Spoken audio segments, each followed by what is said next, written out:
পৃথিবীতে সেরা শব্দ মা। মায়ের সাথে কখনো কারো তুলনা হয় না। পাহাড় সমান ব্যথা বুকের মধ্যে চাপা দিয়ে হাসি মুখে মা আমাকে কোলে তুলে নিয়েছেন। আমি যখন মায়ের গর্ভে আসি, প্রথম 4 ও 5 মাস আস্তে আস্তে বড় হতে থাকি।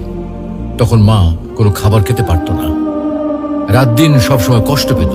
অসহ্য যন্ত্রণা ধারণ করেও মা কোনোদিন শব্দটিও উচ্চারণ করেনি। পরে 4 মাস যখন বড় হতে থাকি, তখন মায়ের পেটে আস্তে আস্তে নড়াচড়া করতে থাকি। কোনো কোনো সময় মায়ের পেটে লাথি মারার কারণে মা দাঁড়ানো অবস্থা থেকে বসে পড়ত। ব্যথা সহ্য করতে না পেরে বিছানায় শুয়ে এপিট-ওপিট করত।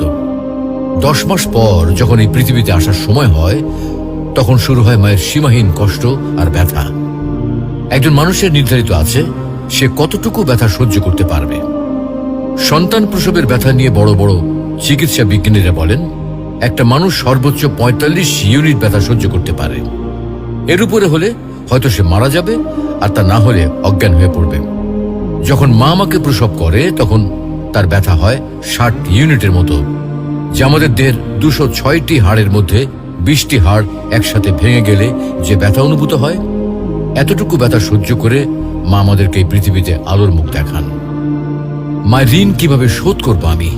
আমার গায়ের চামড়া দিয়ে মায়ের পায়ের জুতা তৈরি করে দিলেও তার এই ঋণ এক বিন্দু পরিমাণও শোধ করতে পারবো না।